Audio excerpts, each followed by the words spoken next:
Welcome to the Red Gauge Podcast. We are your hosts. I'm Kyle. This is Josh. Today we're joined by the man, the myth, the legend, Joe Lewis. He coaches the powerlifting team for the Neenah Rockets, and they're one of the winningest programs in the nation. They've had 16 varsity national champions and 25 state champions, team championships, right? So pretty exciting. We're really happy to have you here. Yeah, Glad to be here. Thank you. Now, you probably don't remember a lot of this, but even coming as a new coach into the USAPL Nationals, any questions that I had, you always were gracious in answering, even though you had 400 kids milling around and lifting. I'm trying to manage one or two. You always answered all the questions, so thank you very much for that. And you bet. That's how we grow the sport. Yes, sir. Yeah, absolutely. So, would you be willing to tell us a little bit about how you got into sport? Okay, so for me, it goes a long way back. It started in 1976. I was a middle school kid. And there was a local.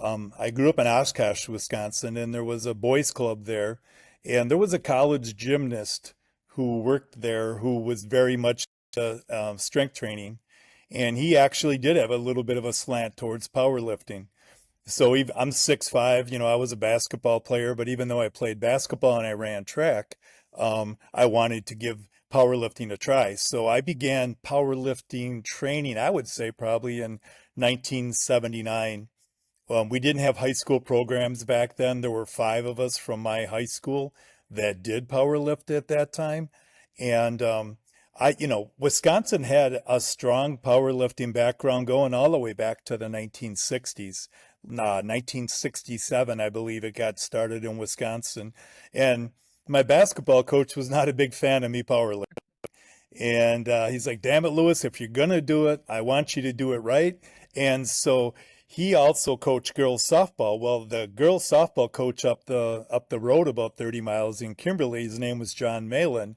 John, they called him the Rock. John was one hell of a power lifter, and he ran what was at that time the most successful powerlifting program in Wisconsin. And so he took me under his wing, literally after a basketball game one night. He took me down into their gym, which they called the dungeon, and he had me show him.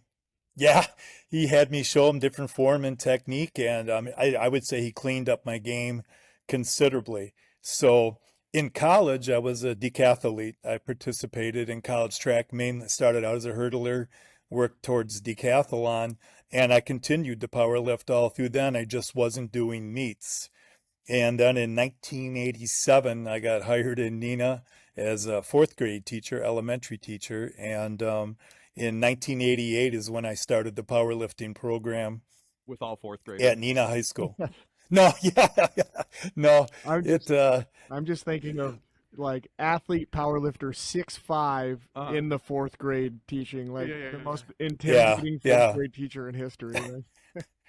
Right? So I always, and that kind of built who I became as a teacher, trying to be a relationship-based teacher. And I was never really known as a yeller because I was always conscious of that 6'5", 270. That was something I did not want to be intimidating or frightening to the kids. And so, but at that point, I kind of realized my forte where I think I could really work with kids is action and trying to help them pull the best out of themselves. So, kind of like probably a similar path to all high school programs. We started out with maybe 8, 9 kids. And, one of the nice parts for me is I was actually able to help in the state of Wisconsin usher in the women's powerlifting. When I first started our program, I had a couple of girls that wanted to lift, so I trained them and I took them to our state meet. They had to lift against the boys, and they did pretty darn well. Well, then, the coaches started thinking, well, maybe we could have, a lightweight, a middleweight, and a heavyweight division for girls at state. And so it went to that. And then eventually, we followed the USA powerlifting weight classes, and obviously powerlifting had, just exploded, for women at that point as well. But my teams, I think it probably took about 4 or 5 years before I started getting 30 or 40 athletes. 1997 was our first state championship. So we toiled. A lot of programs are like, man, you guys have had success. You're did it start off? No, like any other program, I didn't know what I didn't know. I had to learn a lot. You know, and I wasn't as aware of the importance of building a culture or a climate at that time. It's when I really started to establish a culture, a climate, a culture that wasn't based on winning, but was based on high expectations for ourselves. We made that the focus more than the focus on winning, Yeah. because there's times where you give your absolute best, and I always told them, as your coach, I will, it may not lead to the end result you want, but I will be proud of you because I know you gave your best. And so then we started to grow, and I mean, we've really taken off in the last several years. We don't have an official middle school program, but foolishly, I started to allow some of the middle schoolers to come out and train with a high school. Well, we started getting 40, 50 kids there. So at that point, I actually took one of my former lifters and instilled him as the middle school powerlifting coach. And so we're running a middle school program of probably 45, 50 kids. And we just built this new high school that I sent you the pictures of Yeah. in the last 2 years. Okay. So our middle school weight room is probably one of the best in the country, Yeah. because that was our That was old the high old school one. weight room. Yeah. That's over 5,000 square feet, has 26 stations. I have 4 ER racks in there, and rogue platforms, that they can train on. So our middle school program is now averaging 40, 50 kids. And then this year, for the first year in the history of my program, I had to make cuts. I decided that I had to work on quality more than quantity, because we had 120 kids start the season. Mm-hmm. And we got to a point, we let them all train for our first month. And then we had an inter squad meet. I always do my first meet as an inter squad meet. And I treat it kind of like like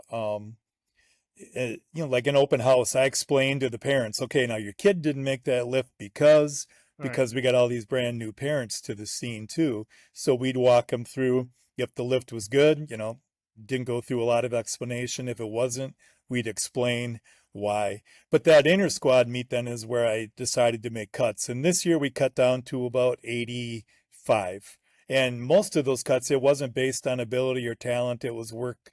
It was based on work ethic, commitment, who was skipping out, who was spending more time in the bathroom than the weight room. Those, were relatively easy cuts to make. Okay. Yeah, it is an interesting thing in powerlifting because you never know how far someone's going to go. Like I've had very talented people who worked really Yeah. hard, who really struggled to get better, and I've had people who came in really far behind who just took off like crazy. Like it's hard to know, Yeah. who's going to be great. Well, I Yeah. think some of that comes down to just their toughness and their desire. You Uh, know what I mean? A lot of other sports, you got to have the height, you got to have the speed, you got to have the ups, you got to have specifics. And with powerlifting, we focus so much on the mental aspect that, yeah, I've had some genetic freaks, and some of those genetic freaks have gone on to win world championships at various levels, whether sub junior, junior. One of my former lifters and one of my former coaches was an open world champion. A few of those fit under that genetic freak aspect, but I've had kids that, their teachers are like, really, you power lift? You don't have that frame, you don't have that build, but they had the lion's heart and they listened and took coaching well, and they built yeah. themselves into amazing lifters. I'm gonna drop a hint for anybody who's new to coaching powerlifting. Like really, if you have the opportunity to collect some of the oddballs from around campus, especially if they're in unusual weight classes, if you can pick up a 114 guy, he might be a state champion just because he's the only one who shows up. So like just Truth to recruit the that. recruits, man. And Yeah. we always had talked about that was so my first few years I was not the school strength coach. I was a health teacher. So I only saw the kids that came in after school, not kids that were taking the classes, which the classes were normally the Okay. athletes. And then the after school kids were kind of the oddballs. Yeah. And then we just kind of did some like grassroots but those kids, the magical thing was those kids, no one had ever like asked them to be a part. So they Yep. bought in wholeheartedly, and they were Uh-huh. like, "Holy cow, these guys care!" And then some of those guys went on to be state Yeah. champions. Like, Well, and That's like awesome. Yeah, and like you mentioned earlier, a lot of times you're looking for height or for body size or something, and so kids who are actually really great athletes don't get the opportunity in another sport because they're too short or they're Right. underweight or whatever, and Mhm. they show up and they just explode. They turn into something really special. It's really great to be a part of. Yeah. To your guys' point, every kid wants to feel wanted. You know what I mean? So recruiting that goes a long way, and that's something that like you said, I would encourage coaches trying to build a program. Don't just hold a meeting and go, well, that's who we're going to have. Like you said, you got to go out and you got to talk. And Yeah. if they don't teach in that building, then they should be talking to some of the teachers about some of the intangibles that they are looking for, as well as the physical Yeah, attributes they're looking for. Yeah. yeah, The one thing I've noticed, like especially with like newer programs, a lot of times that like who normally starts a program, it'll be a team and they'll bring like 5 heavyweights yeah, because it's all guys that could bench 300 pounds and they're like Sure. Yep. they learned Yep. what powerlifting was. Where it's like that kid that's 88-pound freshman with a small dad. It's like I always walk up. It's like, dude, we could put 25 pounds of muscle on you and you could still be Yep. in the 114. Like, and they get all excited, like, oh my gosh, that's like, you guys want me? It's like, yes, man. Like, it's always my first Yep. question. How big is your dad? how big is your dad? He's 5'2". Dude, you need to power lift, buddy. Like, Well, it's funny because that usually it follows suit pretty well. But this year I had a young man who was a three-time state champion and he was a national champion this year. But his dad powerlifted for me as well as his uncle. They were 220ers. This kid was a 114er, his first really? title. He was a 123er, his second title, and he was a 132er who weighed about 126 this year. And he was an equipped lifter. But, I now he's got a brother in sixth grade who's now going to, or excuse me, in seventh grade, who's now going to be an eighth grader. He was 100 pounds. And this year at our inner squad meet, he squatted, and this was raw, unlike his brother who was equipped. He squatted 385 in seventh grade. He benched 225. He deadlifted 395, off that same genetic tree. But here, he's probably going to be that 220, 240-er. Yeah. And there was his brother who came from the right lineage, but sure didn't have the size.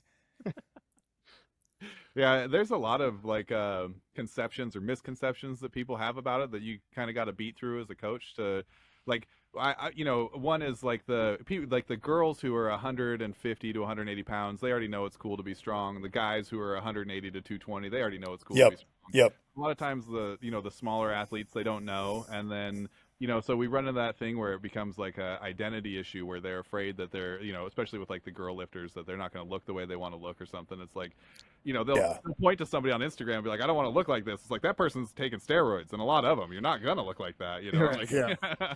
Yes. Have Yeah. you had girls that were worried about wearing the singlets? Oh yeah. Oh yeah. That's something with my bigger girls. That's Yeah. something you always got to get around too. Is I love this sport, but there's no way in heck I want to wear that in front of a bunch of people. Hey, Yeah.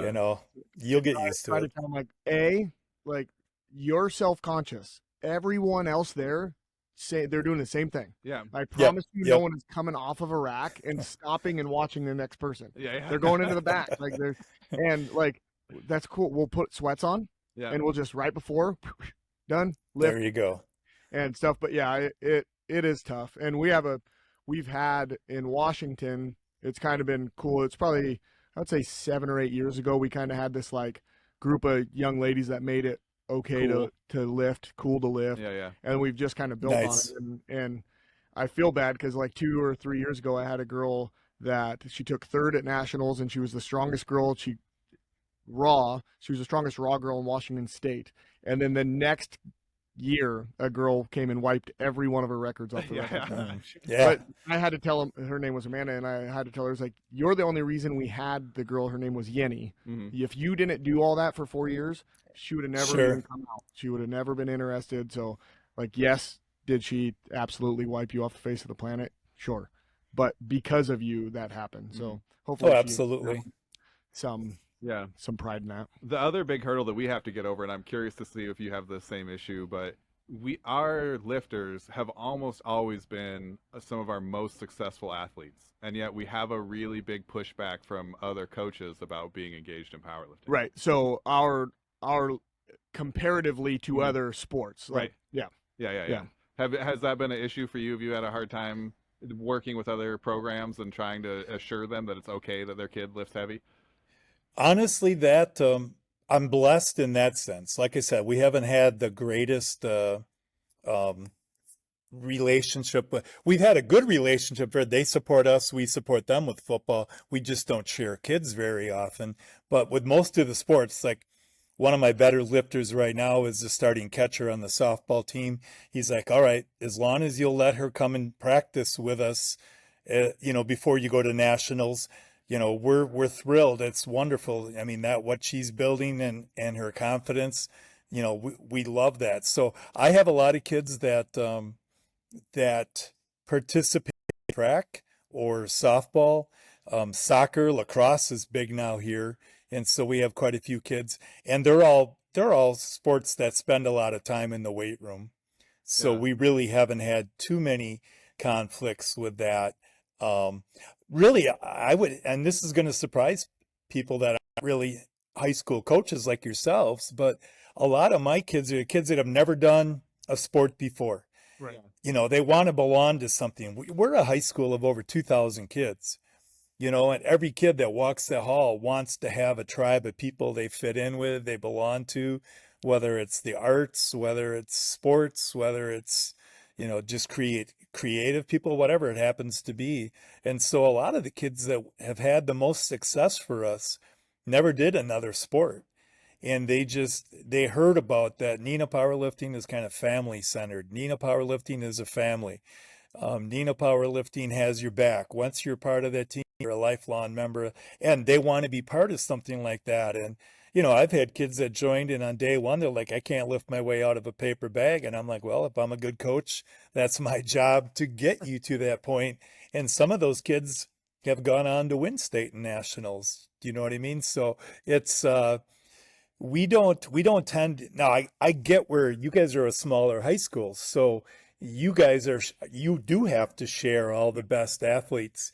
Neenah has 36 clubs that kids can join and 28 sports, whatever it happens to be. So we're starting to see more specialization.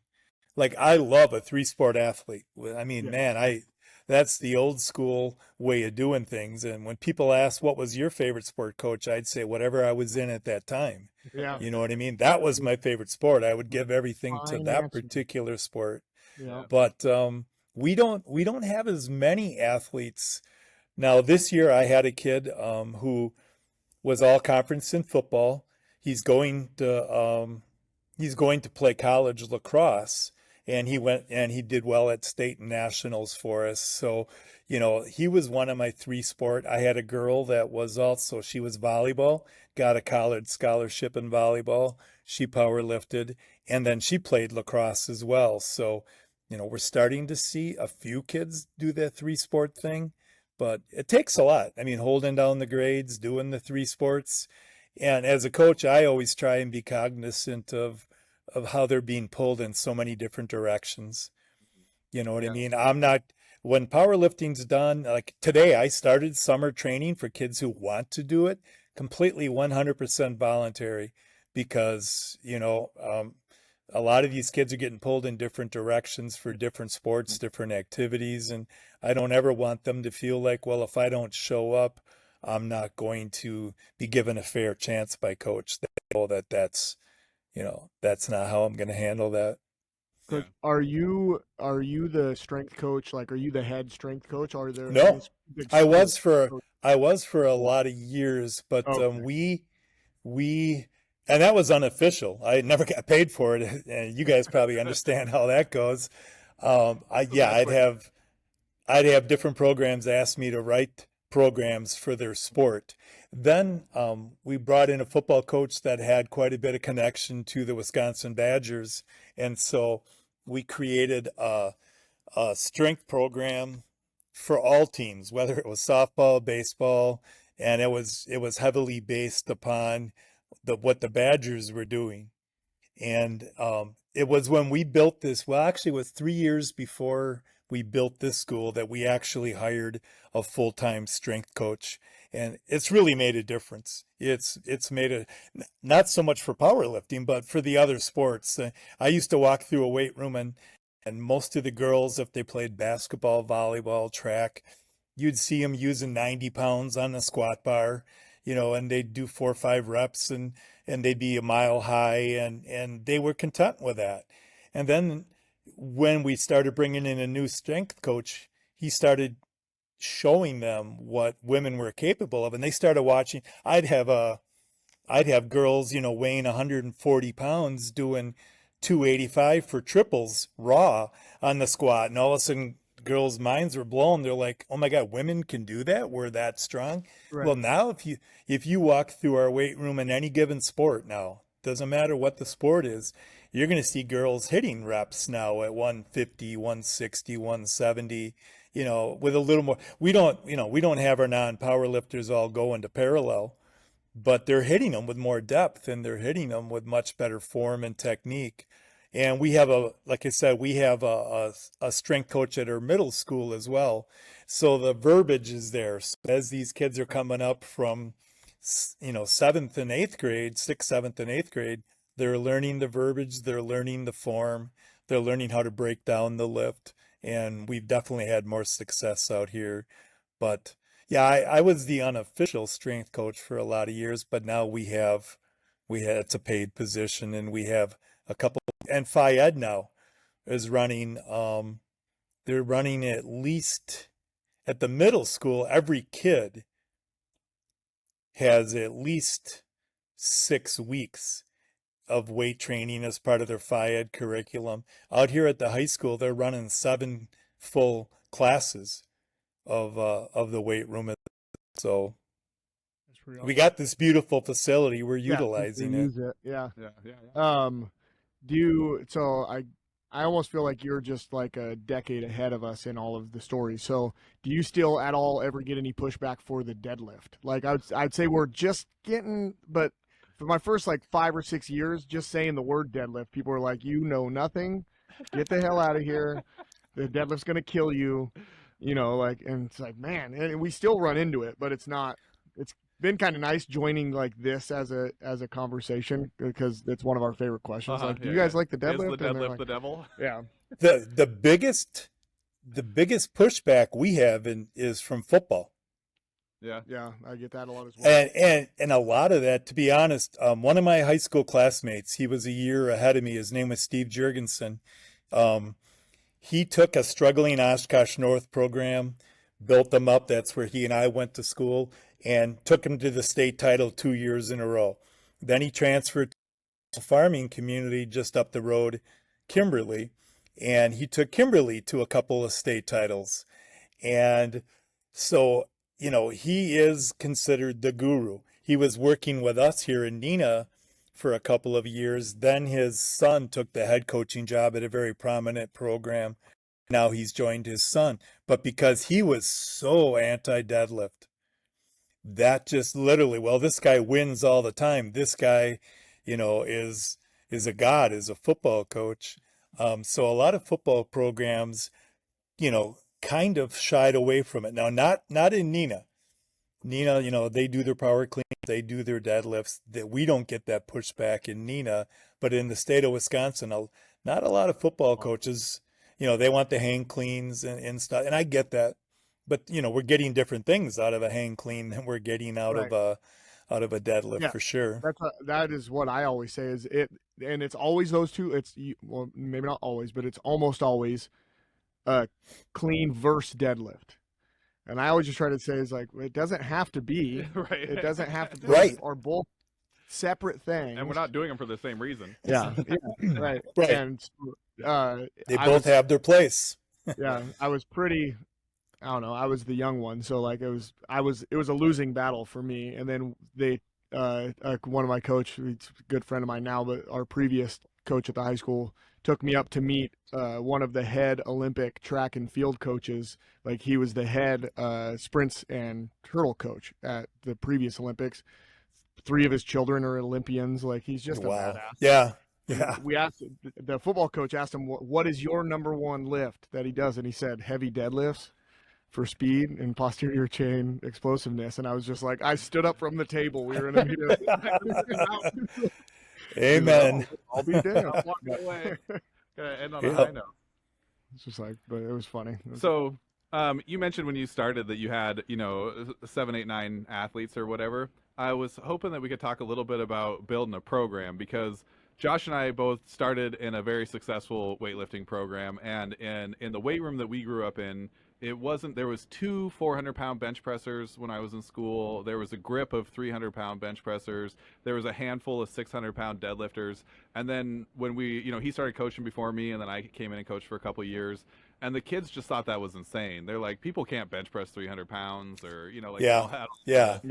And then it took a long time to build it to where we had our first, big numbers kids. And then it was almost like, like a tipping the scale or whatever, right? Like as soon as we had a couple, then all of a sudden it just took off and there was a bunch of strong kids. Not quite Absolutely. exactly that, but it is like it's everybody every year we're just kind of slowly building. Yeah, now we'll have a couple Well, kids. success breeds success. There's no doubt about that. You know what I mean? And it's one of the other programs here in Wisconsin is a little community known as Nasita. And they're only like 3 state titles behind us, I think, in overall state titles. But they're a school of roughly 280 kids. And they struggled like anybody else out of the gate. But once they started having success, kids started talking about that in kindergarten, first, second, third grade. I want to be a Nasita power lifter when I get to high school. And success, I mean, for 12 years, I was the sub-junior world team coach for USA Powerlifting. So I coached the national teams in international competition. And every year, yes, I would have a Neenah kid on the team, but I would also have a Nasita kid on the team. And he and I had talked about that frequently, about success breeding success. And we don't even, like I said, we don't even talk about the legacy of Neenah Powerlifting anymore. That kind of takes care of itself. They come in and pick up at the the 25 state of Wisconsin plaques up on the wall. They look at the 16 United States of America. We have our own plaques made because, you get every size and different type of trophy and whatnot. And so that's how we show it. Every state champion that I've ever had, the girls have their own boards.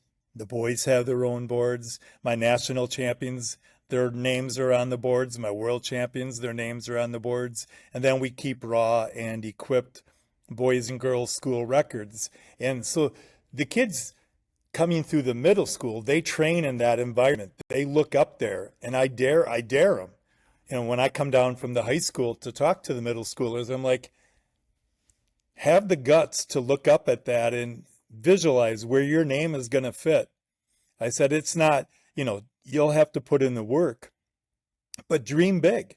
How do you want to add to the Neenah powerlifting legacy? Well, it's going to take a lot of hard work. It's going to take commitment, but they train in that environment. So like you could interview any of my kids and they'll say, Coach, the coaches never talk about we need to win. This isn't the year that we're going to lose or this is going to happen. We've built that culture. We built that climate. But to your point earlier, how do you get that started? For me, it was what you had referenced earlier.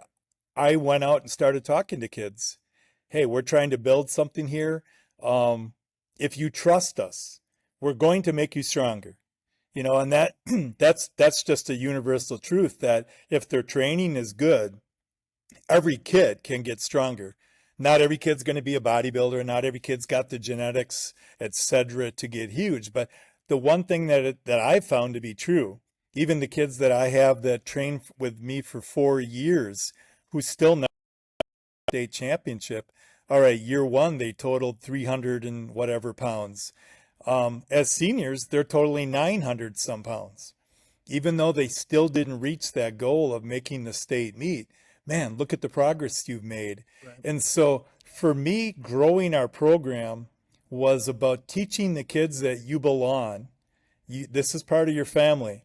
And we got your back. You know what I mean? If you're a Neenah powerlifter, come train with us. We don't care if you're from this side of the tracks or that side. We don't care what your socioeconomics are. I've had 14 valedictorians powerlift for me since 87, but I've also had 3 kids with electronic monitoring bracelets.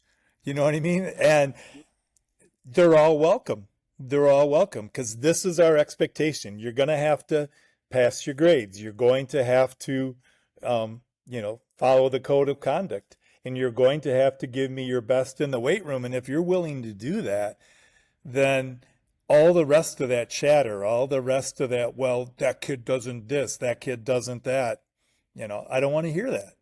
It's what they're going to do for us. And so that was a big part of how we built our team. And now, like I said, I just retired from teaching 2 years ago. So I had 36 years in, and now this is my second year now I run a team building business versus teaching.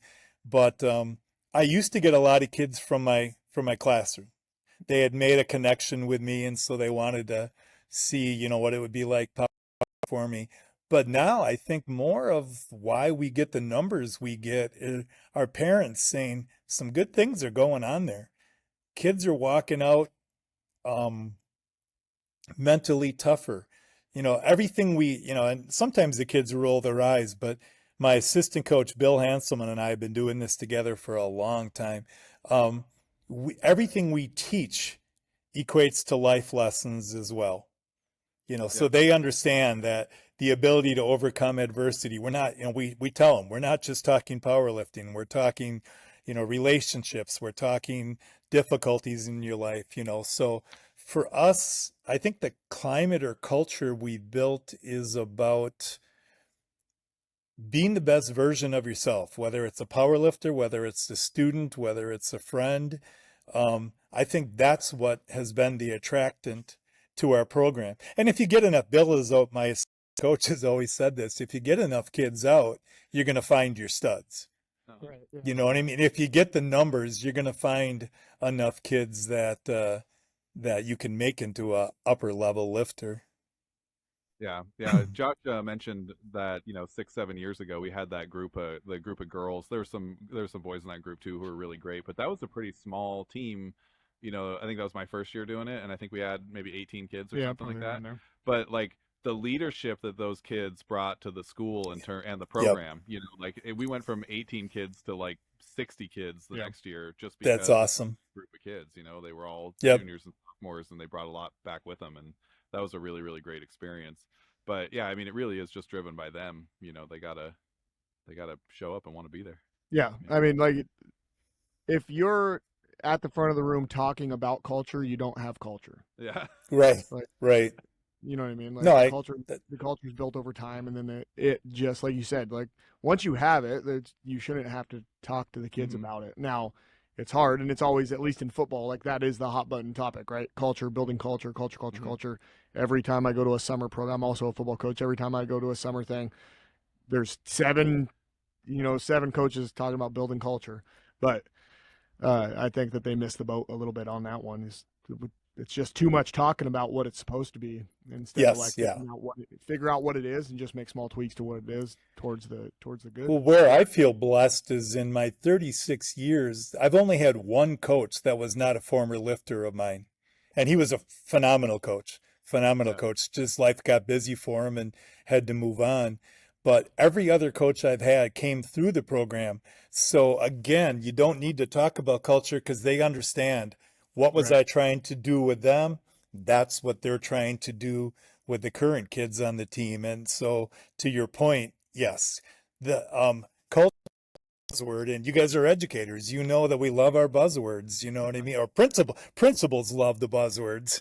Yeah. And but to your point, if it's created organically and it just becomes part of who you are and what you preach, and again, not verbally preaching it, but this, my expectation for my kids is that they're going to give me their best.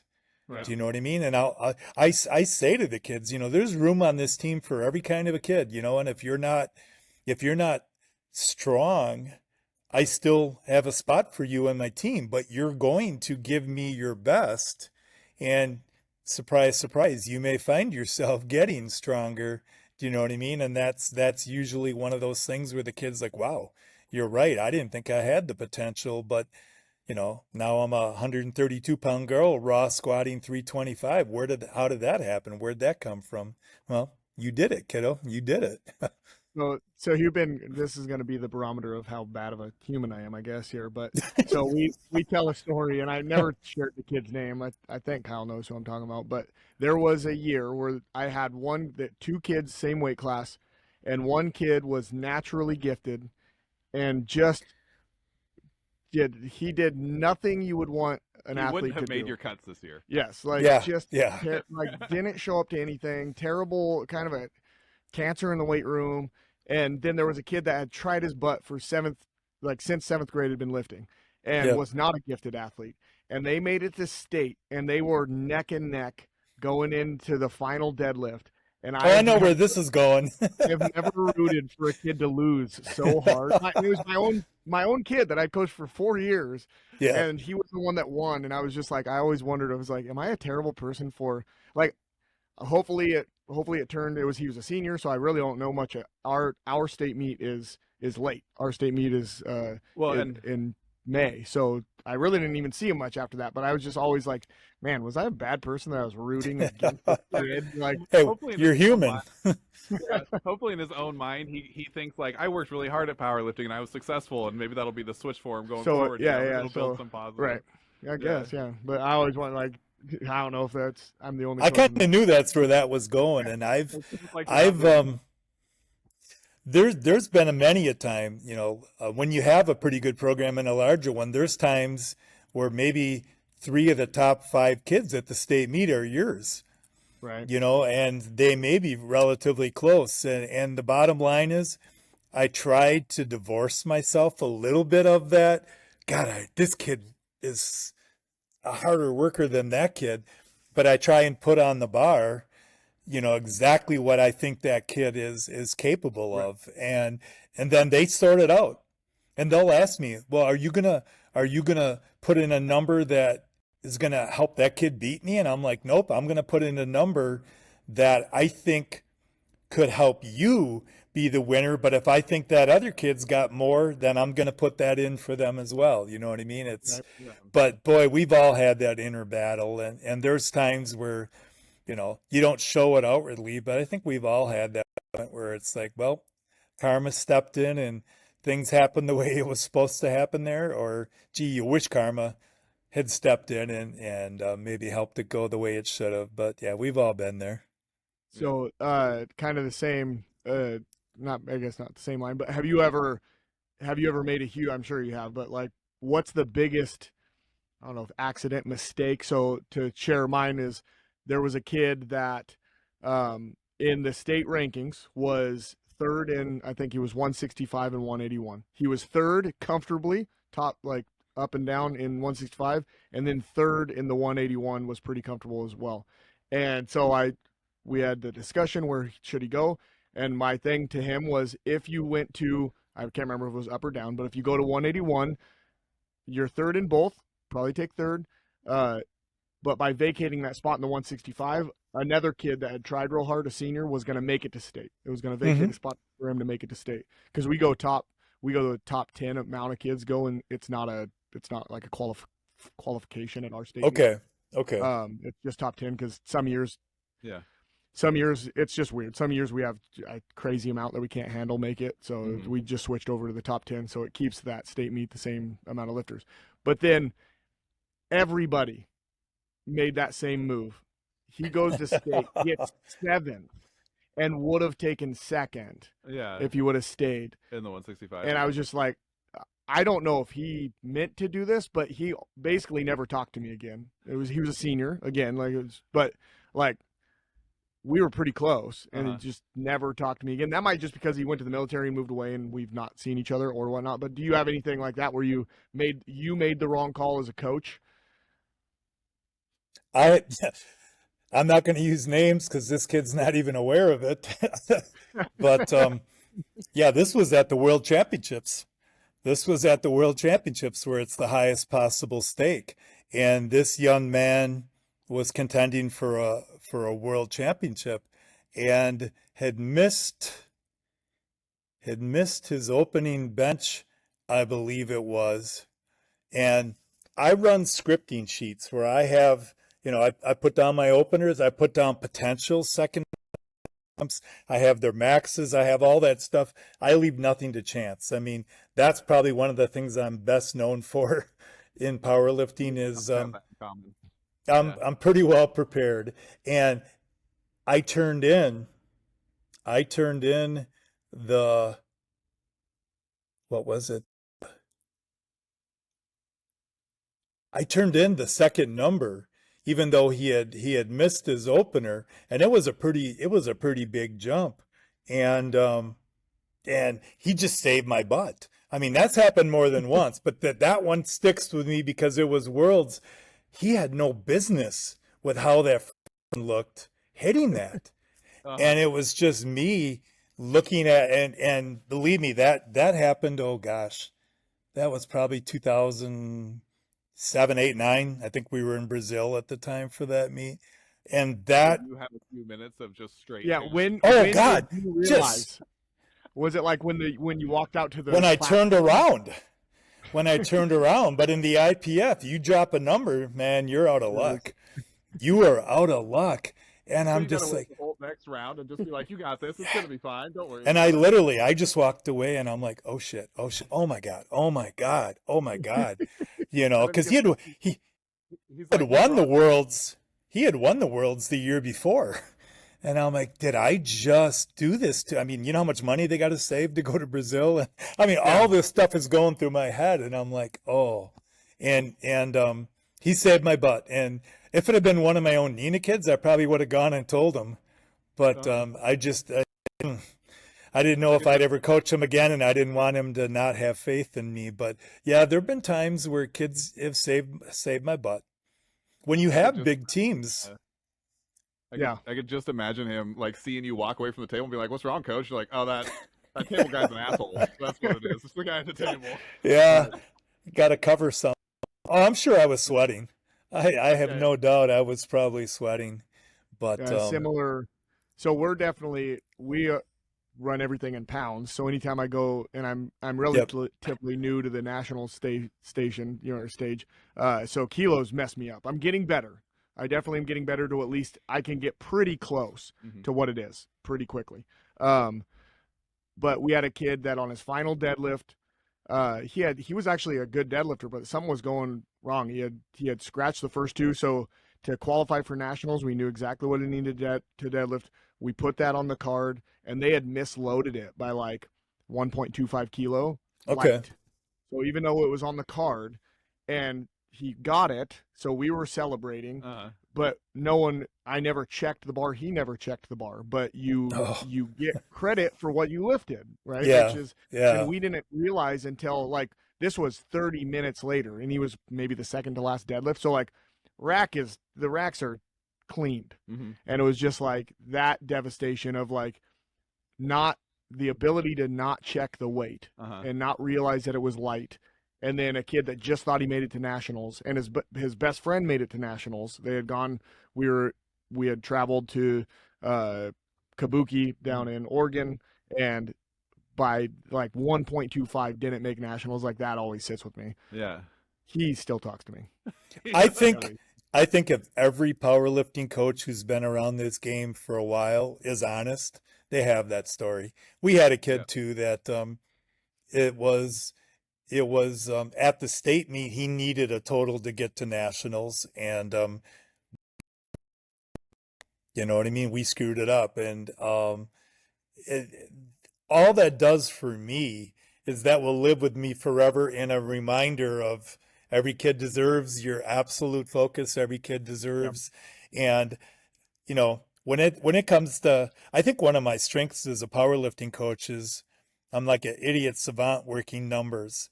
I get a lot of coaches that ask for help if I don't have a dog in their race. Like, what do I need to do? What do I got to turn in with my kid, in order to beat them? And for all those years that I coached the world team, I would flat out tell my kids, a lot of you are going to win a world individual title for me today because I'm going to go on a body weight tie. And they get upset. Oh, coach, I could have. And I'm like, do you want to be that kid who, as a coach, I might think, yeah, you have 15 keys in you, but we don't need that 15 Right. keys. And if I turn in a 7.5, and that's, that's going to be our body weight tie. A world title lasts you forever. A national title lasts you forever. A state title lasts you forever. And I'll say that to a kid. I'm not above, and I hope your pride is not above going for that body weight tie. But, my grandpa taught me to play chess when I was a kid, and I think that's what I love about the coaching of powerlifting is you're always trying to stay ahead, of the next of your competitors. And one thing that I do is I study the trends and the tendencies of both the competition, but also the coaches. I've been doing this long enough where I start to know who's making what size jumps. Do they always do it? No, but I tend to know tendencies. I know who plays poker with cards they can't deliver, and so a lot of that stuff really comes down to how I work numbers. And for me, one of the first things I do with my own kids is I stand in front of them and I watch them as we're getting close to like openers week, and I look in their eyes and I can see the kid, who's got the wide eye, take it look, and I can see the kid who's like, don't touch that damn bar kind of an approach. And so, I don't tell them this, but I kind of look at it as my warrior or my cream puff mentality. But when I coach, sometimes the decisions I make, what I'm willing to put on that bar, and I'm sure this is true of all of us, a lot of that comes down to how mentally tough is that kid. If I put them in this position, are they going to be like, don't touch that bar, and they're going to grind through it? Or are they going to be like, oh my God, take it kind of a thing? And that's what I love about powerlifting is because you can take a kid who started out as a take it cream puff, and you can help them to get to that point where it's like, don't you touch that bar. I've got this. And they're going to fight for it. They're going to grind through it. And I've seen some grinders over the years. I laugh because I had a kid, he was one of my Neenah kids who lifted in Brazil for me, and he went out and he opened up he was a 148 pound boy. He opened up at 565 on his squat. It was geared. And it was like it felt like it was 3 minutes, but it was like the longest squat in history. And so I go walking up to him like, John, what happened? And he's running his finger through his hair. He's got Einstein hair. It's out to the side now. And he's like, make me go back out there again. And I'm like, what? And he said, Coach, don't make me go back out there. So I scratched his second, and then I put in like a 5-key jump on his third, and he actually went out and got it. But I mean, we've seen the grinders, and I won't make a jump that not at a regional level meet. I mean, it all depends what the stakes are, but I won't make a jump that I think is going to break a kid, because if we do, a lot of times you lose the trust of that kid. Now, I always put him in a position. I mean, one thing that I kind of take pride on is I'm a stats guy. I keep stats at the end of openers, second attempts, third attempts, made, missed, what percentage. In the last 3 years, we average about from 81 to 85 or 80% completions on our lifts, but they're always PRs. Yeah, a lot of 9 for 9 kids. We're not, and I don't want to use names, but I'm well versed on. There's a open world team coach that that's his foundation. He brags on is that I'm my 9 at nationals and things like that, but they're very seldom PRs, or they're 2.5 key PR. You know what I mean? And it's like, we don't play it safe. But on the other hand, I understand the need for a kid to have success, especially if they're a beginning power lifter. So I'm going to err on the side of letting them have that initial success. And then as we know that mental toughness is building, and that's a that's a big thing that we work on in practice is mental toughness. I take my kids to a point where I do challenge activities where they want to quit that activity, not they want to quit. Just like I can't do another one, and we push them through that.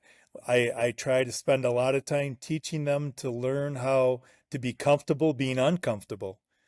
And that's where a lot of that progress gets made. And if they're willing to do that in practice, like today I had a bunch of younger kids, and so we were doing a simple thing where they both grabbed a fairly heavy medicine ball, and they'd stand side by side, and they'd both get down into the lowest end of the squat position. And then the first kid would do 10 squats, and while the other kid's down at the bottom. And then when they were done, then the second kid would have to do 10 squats. The first kid would stay at the bottom, and then they would do 9, then they would do 8, 7, 6, 5, 4, 3, 2, 1, and we'd work our way back up to 10. And these kids were hating it, and they wanted to quit. But, I'm just yelling all this motivational stuff at them and just kept pushing them. And this was day one of the summer training, and I'm like, how many of you are going to come back? And my younger ones, my 7th and 8th graders were like, oh my God, as much as I hated that, I loved that. I didn't think I could do it. I didn't think I could do it. And I learned that I could. And it's like, okay, now we're getting somewhere. That's someone that when that becomes your mentality, and we focus on mentality, when that becomes your mentality that you believe you're capable of it, well, then the sky's the limit. Right. That's one thing I've always shared with. There's been a lot of turnover in coaching since I started coaching at our school, Shelton High School. And I just try to always tell new coaches, not even young coaches, just new coaches, like, you can't come in and push before the kid's hooked. Like, hook the kid in the sport, and then you can push as hard as you want. Yep. But we often, as coaches, either they've seen coaches coach this way, or this is how I was coached when I was a kid. But it's like, especially now, in the last few years, like, you gotta get these kids hooked before you could just smash them. Get them hooked, right? build the trust. Yeah, Yep. and then they'll run through a brick wall for you, and and it's not that hard. Just give them some success like that. Like, that was physically difficult, but it wasn't like you were sitting there screaming at them to make sure that they got their reps or anything like that. Right. One thing you had said, you'd gone pretty far past it, but I'm interested. Being the stats guy, and so if anybody's listening, they're probably like, all right, I know that Joe's kid's going to make this lift. Have you ever erroneously put a deadlift up? I know I've done it before where I'm like, okay, I'm pretty sure my kid could hit whatever 470, but second place is going to beat him. I just watched his second attempt. He's going to hit 500. So I tell my kids, listen, we're walking over to the table right now, and we're going to put 510 on the card, and just like talk about it being your, like, oh yeah, this is going to be easy, coach. So then that kid is listening, and it goes like, oh man, I gotta go 515 then. And it's like, we go up there and 510 is just glued to the ground. It's way, but it's like, but you make the kid, sometimes it works, sometimes it doesn't work. But it's like, if we don't do this, we will lose. Like, bait them to doing the unintelligent thing, right? That's why I'm not above that myself. No, I mean, I've played all the different games, and there've been times even at a world championship where we don't take a second attempt. If it's deadlift, we don't take the second attempt, and the other, the Russians, Ukrainians, Poles, whoever it was, they're like, what the hell? What is he doing? I've done this at high school nationals. It's like, that really wasn't going to help us. That second attempt weight wasn't going based on what the opponent looked like on their openers and so forth. That wasn't going to help us. So we're going to save it, and we're going to go big on the third. So like you said, I'm not opposed, but that's where getting to know, again, this is words of advice I'd give to other beginning coaches. Really get to know your kids and get to know them in every way. Get to know their strengths as a lifter. Oh, if their knees come in a little bit, what do they do? Where are they making mistakes? So that you know where you can push and where you can't push. But then mentally know your kid. And then I even talk to my kids, what's most important to you? Is that win? Even if you could end up in third, and that happened to me this year. I think it was at the state meet. I had a kid that's like, I want the win, coach. And I said, if you Right. make it, you'll win. If you miss it, you'll drop all the way to fourth. That's how tight it is. Yeah. Yep. But again, you talk to your kids, you kind of interview them, not at the meet site that day, but you know how they're wired, what they're thinking, what their philosophy is, and that allows you to do a lot of things. So I would tell beginning coaches, really get to know your kids, because it's not as simple as they made that. There's no, I see some coaches that it's an automatic 5 keys or an automatic 10 keys in a meet, and I hope that I never coach that way. Like I said, even though I do pre-scripting, that pre-scripting is based on a lot of things, and, Yeah. and for us, I don't know what your guys' approach for openers are, but for me, an opener is something that we can do easily 3 times. That's Right. Same. that's how we Yep. do openers, is we do a triple, and that way if you're running a fever, if you're sick, I know that you're going That's to right. hit that. Right. Yeah. And And we use go ahead. no, I was just going to say, but we also tell our kids that as you're warming, if something feels off, let me know, because I can drop, whether it's pounds Right. or keys, I can drop a little bit. And they're like, yeah, but then, and it's like, no, we'll get the opener. A lot of times we go right back to what I had scripted as a second attempt, Right. but mentally they were so worried about something, or their openers, their warm-ups, I should say, didn't feel right. So mentally you set them up to have that success. And then, I never tell my kids what I'm putting in for them. I don't know how you guys do that, but I hate nowadays that the kids are all on their phone looking at lifting casts, because, Right. it, Yeah. before that, it was pretty hard for them to know what the weight on the bar was. That's one of the reasons, up here, guys, we're also pounds. Our regional meet is pounds. We don't use kilos till state. That's one of the things my kids like about state or nationals. They can't tell how much is on the bar. They're thinner. The plates are thinner. It doesn't Yeah. look like as much.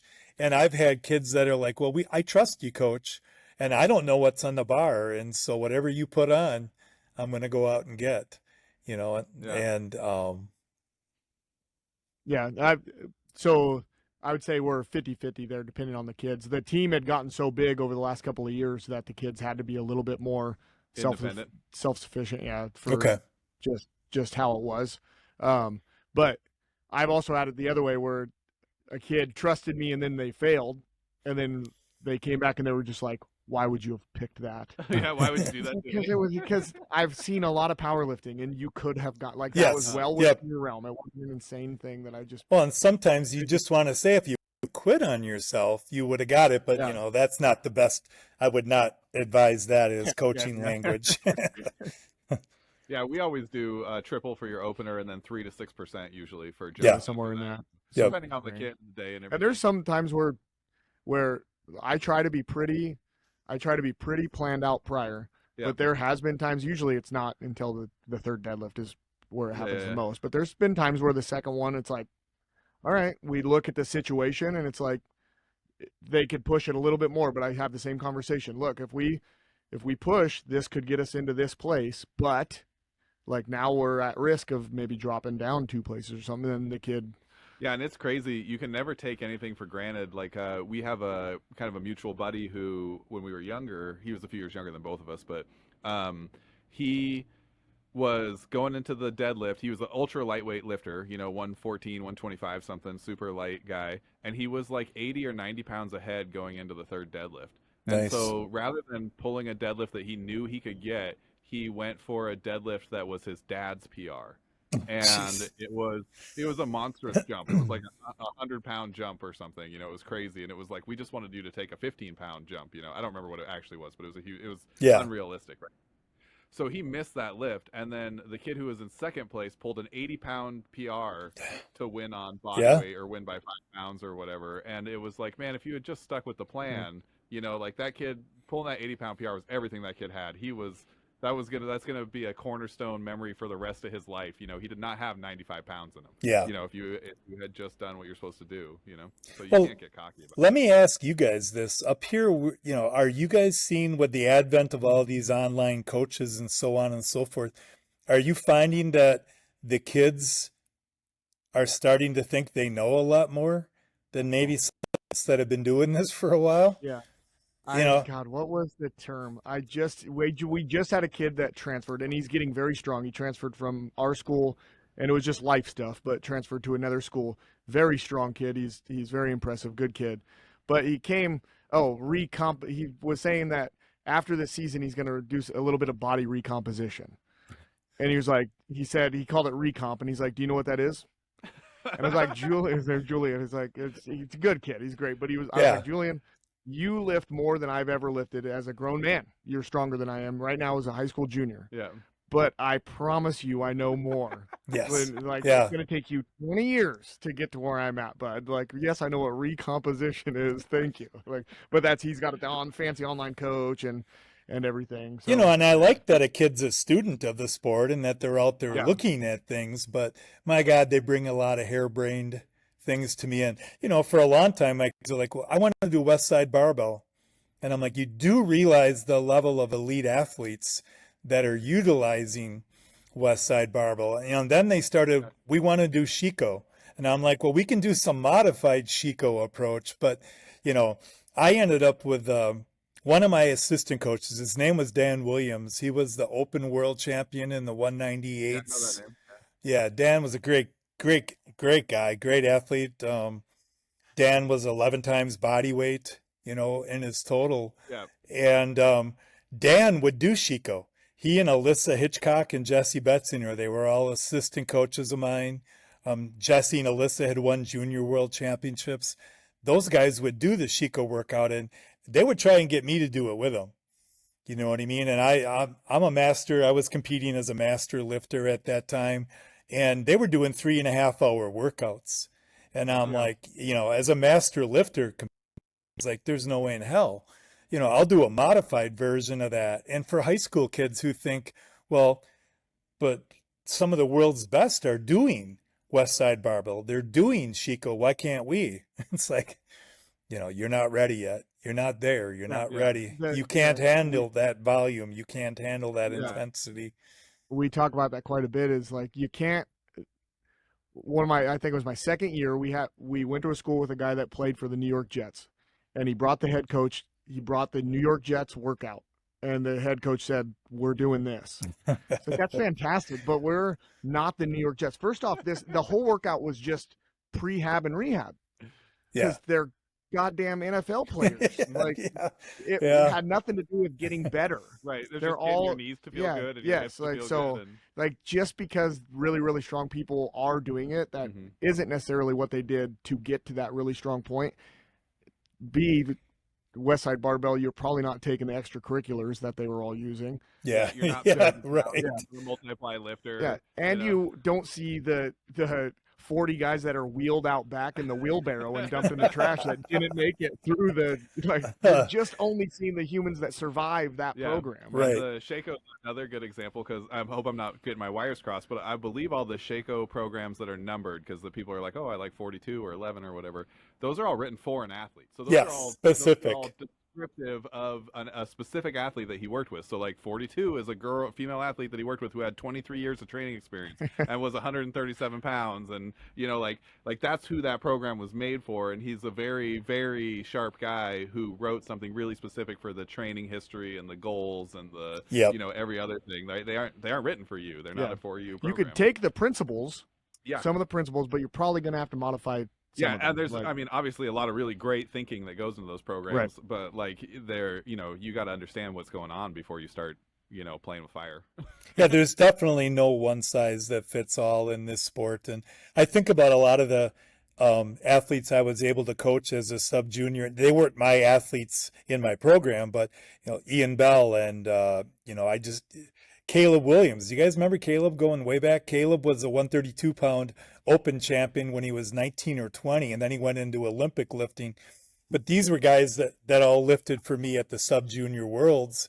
And, the list goes on and on and on to people who've won New Douglas, a lot of people who've won a lot of major things. And when I interviewed them and talked to them, it was amazing to see the variety of the programs that they were all under. You know what I mean? There again, definitely no one size fits all. And, what I find for our program is we add a lot of auxiliaries, we add a lot of challenge things, but the foundation of my program has been the foundation of my program for a long time. I'm a track coach as well, and we used to go to a lot of track clinics, and oh my God, there'd be coaches that would come back and we're scrapping everything we ever did because this guy told us that this is what will make us better. And I'm like, I've had kids teach me things that I've added to our program that have made us better. I'm not too proud to learn from anybody. But I think, my advice to a upcoming program is decide what the foundation of how you're going to train your kids are. And then this kid has different weaknesses than that kid. So how you break that lift down for them or the auxiliaries that they do to bring that weakness into, a strength or whatnot, that can look very, very different. But, my kids all want to do RPE training right now. And it's like, okay, most of you have no idea. I mean, I got 90 kids. 45 of you are brand new to the sport this year. I'm supposed to tell you that to do that set at a 7. Well, what a 7 is to you and what a 7 is to that kid and what a 7 is to someone else, they're like, yeah, but I've had a lot of success when I worked out by myself in the summer with that. And I said, but you got to remember, I'm running a program where I have to work with, so many kids. And I said, that style of training just isn't, I'm not saying it's a bad style of training. And I know it's heavily used out there, but I said, that's not what's going to fit our numbers and the way we train our athletes right now. So. Yeah, there's a lot of caveats for talking to high school kids. Like they had a lot of success over the summer. It's like you had no stress. You could eat an unlimited amount. You could sleep an unlimited amount.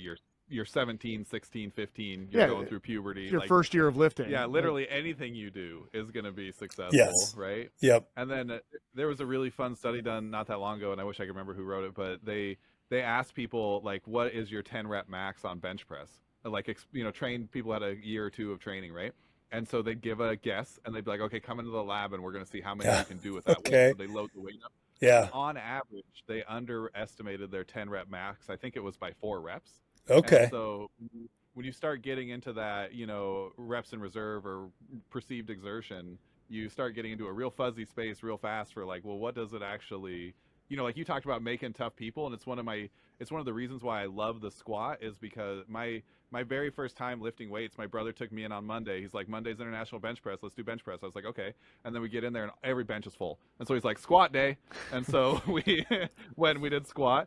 And we did like 135 and it was fine. And we did 185 and it was fine. He put 225 on. He's like, let's do it 8 times. I think you can do it 8 times. So I did 8 and he's like 2 more. And he just kept making me do 2 more until I got to.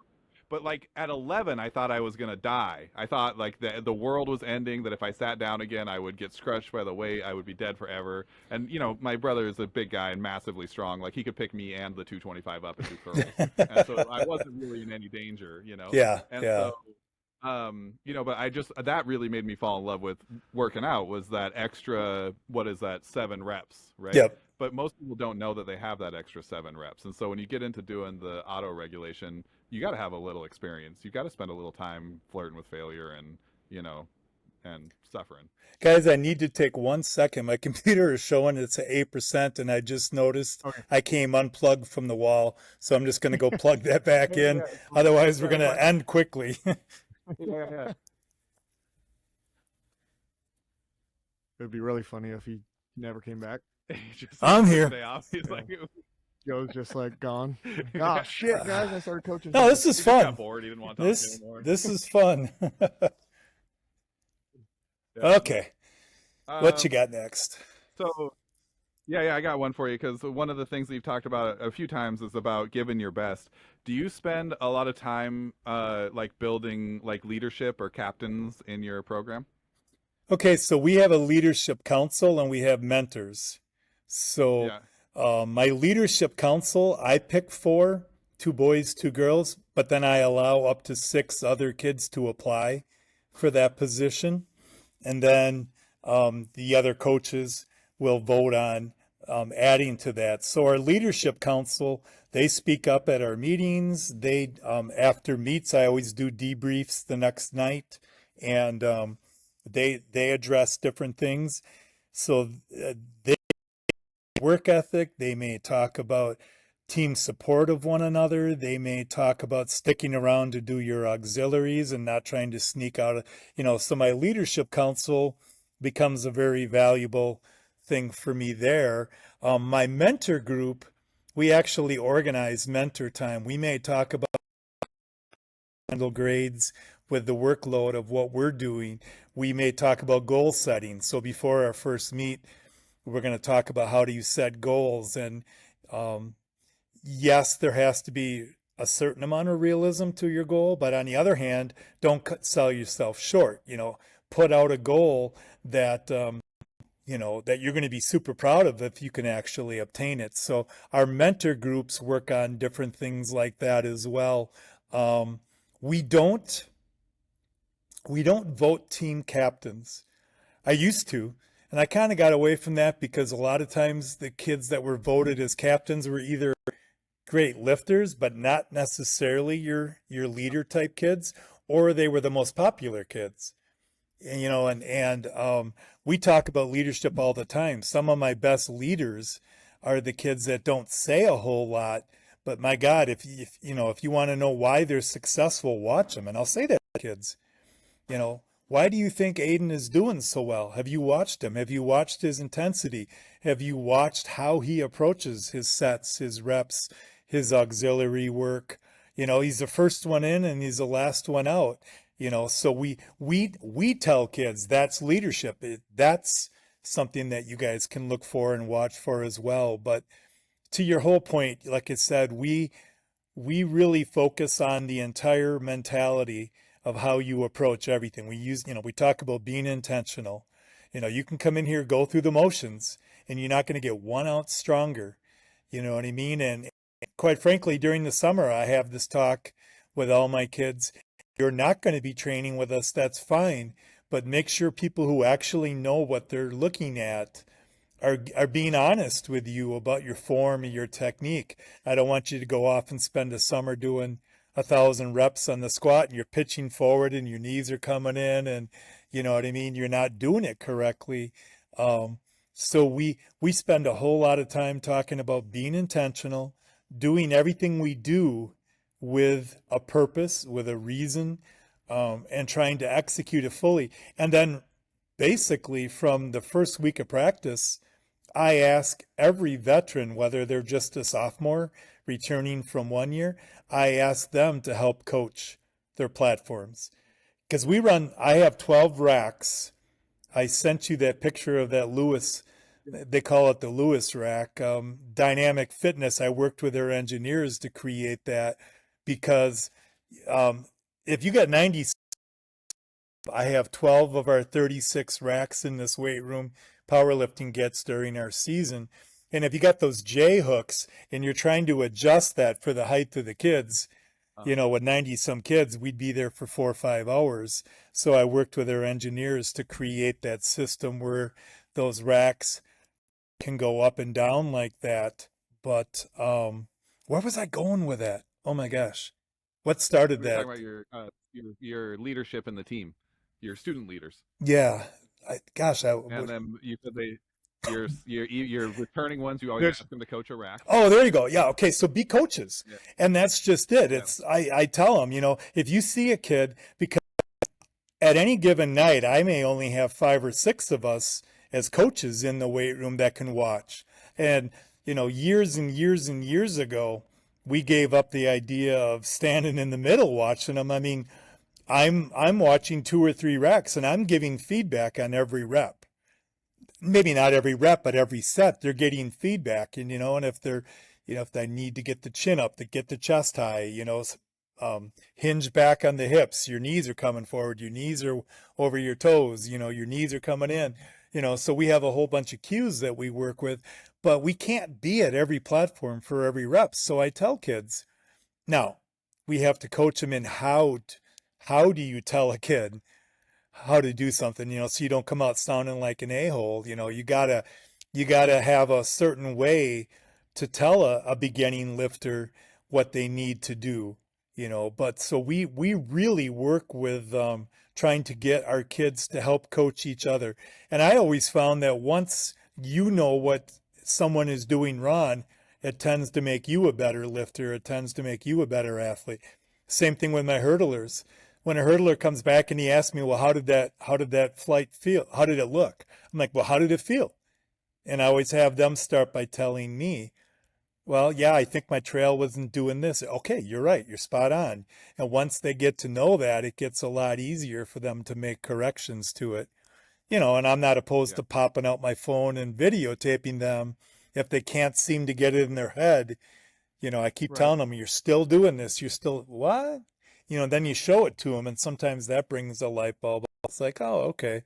Yeah, I see what you mean. Yeah. My knees are coming way forward, etc. But leadership is definitely something we try and build. But I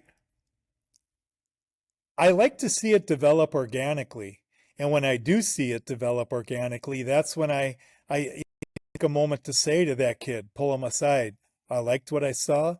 This is our team needs more of this. Good for you. Don't be afraid to continue with that. That's the kind of positive stuff that our team can benefit from. But believe me, as a coaching staff, we're not afraid. I mean, I always start my practices before we stretch, before we do anything. I start with a 15-minute meeting. And, what we talk about, it could be about fundraising, it could be about getting your entry forms in, but oftentimes it's motivational. Oftentimes it's about how they're approaching things, about not just going through the motions, about being the hero in your own story, about being positive with one another. Our team, every year we have a couple of, again, everything unofficially, I would call them team moms, team dads, just kids who look out for other kids, and kids who I wish for themselves could support themselves as much as they support other kids. I got a few kids like that, they're so positive with everybody else, but then they got to speak that belief into themselves because they're so good at speaking Yep. it into others. You know what I mean? Yeah, it's funny you mentioned that because I was thinking when we were talking about culture earlier, I was like, I gotta ask him about how he does this leadership stuff because when we had our early success that we were talking about, I remember we went to a meet that was kind of early in the season, and one of our kind of unofficial team leaders was having a really rough time. She was just not having a good day. Whatever show, she did not show up strong that day. It happens, right? And by the end of the meet, she was kind of in tears about what a difficult time she'd had. But all of the kids that she had mentored, who she had put a ton of work with it over the last 6 months, Yep. were literally as far on the opposite side of the spectrum as you can imagine. Like so happy with the meet that they're in tears, so happy with their performance that they're in tears, and I pulled her aside at one point, and I was just thinking about that maintaining culture bit, where I was like, "Hey, kid, like." I know that this was frustrating for you, but I want you to take a second and look around and see what you did because you Yep. led this entire team to the position that they're in, and I want you to really embrace that and be proud of that because that's way more important than the fact that you missed your last Well, deadlift or whatever. that's good coaching. I mean, you get it. Yeah, yeah, I and mean then that. she was a rock star for the whole rest of the whole Sure. rest of the time she was in the program. She was a cornerstone of the program, Yep. and it was like that was like talk about building culture. Like that one 15-second conversation was all the culture building I did the entire year. She led the whole rest of the thing. And so culture, so much of it comes from our student leaders. And I think, she's going to be involved in something outside of powerlifting later in her life, and that's going to come back, and she's going to think about that and the impact that she can have, for Yeah, others as well. Yeah.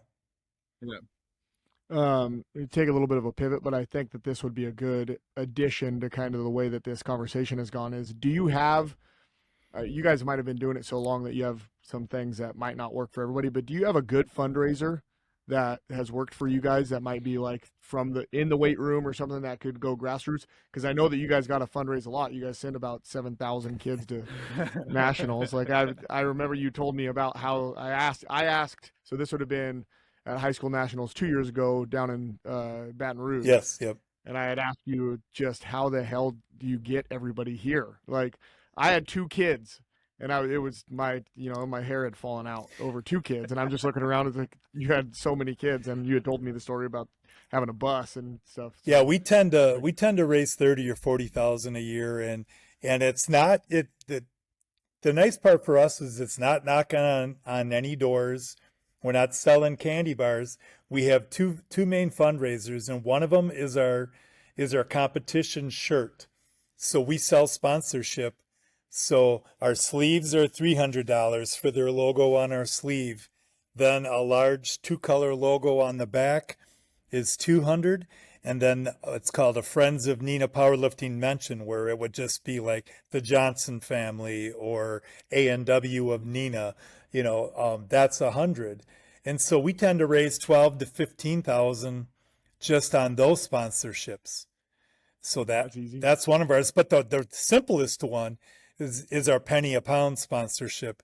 So we pick our home meet in February, our Neenah invite, and we have kids go out and they ask their teachers, they ask relatives, they ask neighbors, they ask friends, would you sponsor me a penny a pound? And some people, they're literal, they'll sponsor them a penny a pound. Well, the kid totals $7.35, but if I got 30 of those, that adds up. I have some people that are like, well, here, I'll give you a $40 bill regardless of what you total. And that tends to bring in another 15,000 or so. That to me is an easy one. I mean, I know there's a million and one, sell candy bars, sell cards that give you so much off at restaurants. I mean, there's a lot of that kind of stuff. But then if we were doing those, we'd be competing with football, baseball, softball, and a lot of the sports that are. So I try and keep ours unique to powerlifting in terms of the penny a pound. And as far as the t-shirt sponsorship, it's just our wrestling program and I that do that. And we've both been doing it long enough that we tend to ask different people anyway. So we're not really competing with one another. And you'd be surprised how many repeat sponsors we get. And then our home Neenah invite usually gets about 400 to 500 athletes. And so we have an amazing booster club. And so the concessions, they do raffles, they do 50-50 raffles. They get local businesses to donate gift baskets, and we raffle those off. And we can make 6,000 to 8,000 off of that as well. So, Yeah, if you're listening and you happen to be listening to this and you're a coach, the penny a pound, or like what we call it is the liftathon. We do the same. Yep. The same thing. Like, you could find all the information you would need on the internet. Oh, heck if you yes. Look up penny pound or liftathon.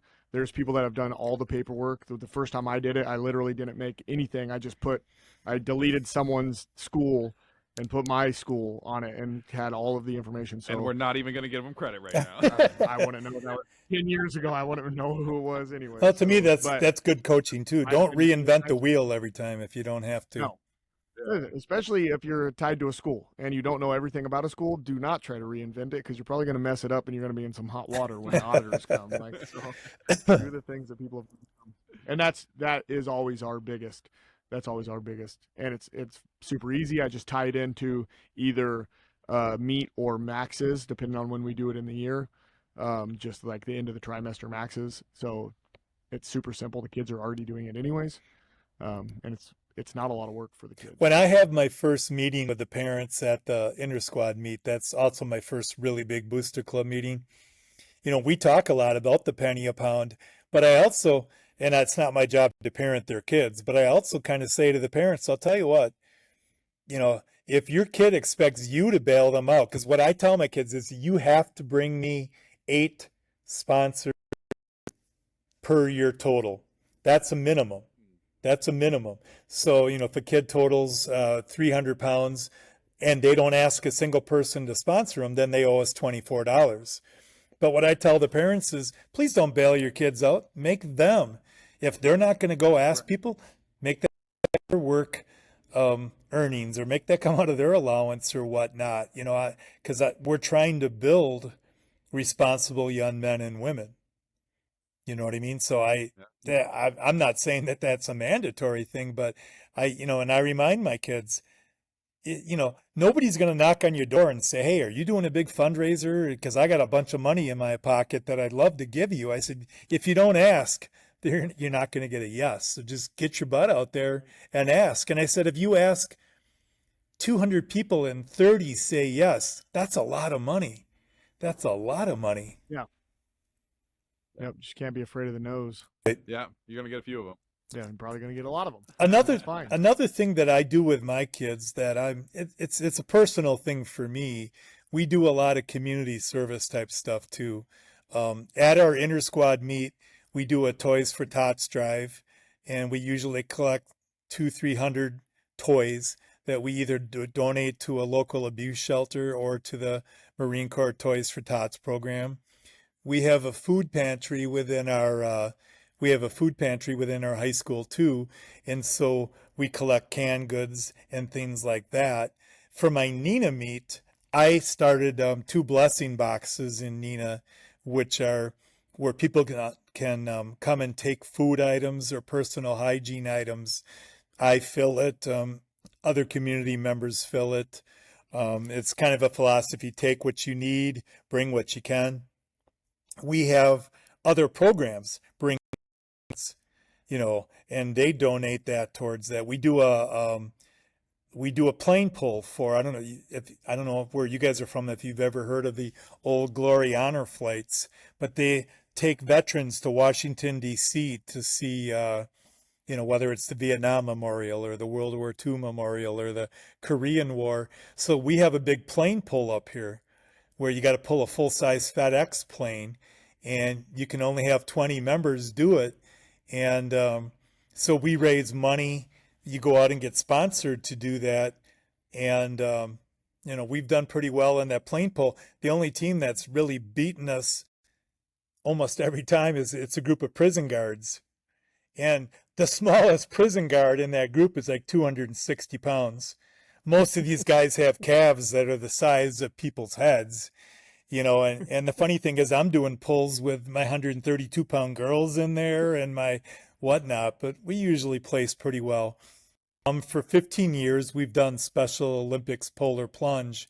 We jump into frigid Lake Winnebago in 20-degree weather. They cut holes in the ice, and you go out and you get sponsored for that. And then that helps athletes who participate in Special Olympics. That helps keep their programs alive and sends them to different level meets. So we also spend a lot of time trying to teach our kids how to give back within their community.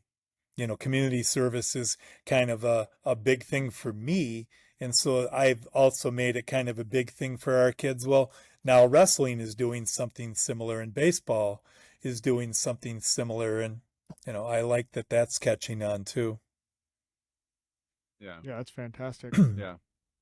Yeah, community service is a great way to develop. I had a good friend who's I would trust him with the lives of my children, but I wouldn't trust him to be alone with $50. Like, he's just a delinquent. Wow. So he's an interesting guy. Like, he I love him, but he doesn't make great choices for himself. But he on a regular occasion had to do some community service. And, Okay. it was really interesting. It was really interesting to see the way that it changed his perspective on the community, because he would start to defend stuff. He'd be like, "That's a great place. Shut up. You don't know what you're talking about. Okay. Like, I love that place." Okay. It really developed they were kind of the judge managed to sneak a sense of community pride into him by making him go and volunteer his time and be a part of what's going on and everything. And I think it was it's funny because I got that lesson before I was a coach, and so now anytime I can encourage kids to do something, I'm like, absolutely, go do. If you can be engaged in something in the community and try to make things a little better, you should do it. You owe yourself to do it. Absolutely. Nice. Nice. Yeah. Well, 1:30. we made it to an hour and a half. Woo-hoo. Right on there. Yeah. So I think we'll end it there. Do you mind hanging out for a minute after we turn off the stream here? Absolutely.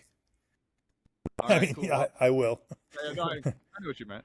All right, everybody, thanks for being here. Thank you, Joe, for being on. We really appreciate you. If hey, does your team have any social media or anything? If anybody wants to keep up with the Rockets, is there any way for them to keep an eye on how you guys are doing? I'm trying. Well, we have a web page that's Neenah Powerlift. What do I got here? I think I have it up. How do I not know that? It's neenahpowerlifting.org.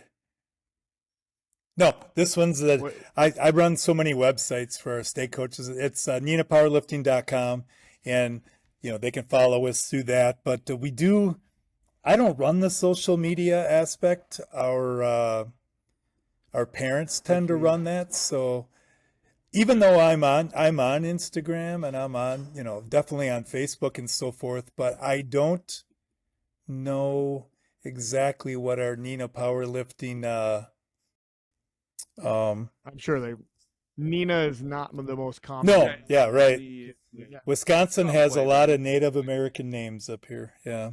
Yeah. Yeah. Okay, sweet. Well, thanks everybody for watching. Like, comment, subscribe. Helps out the show a ton. We really appreciate you.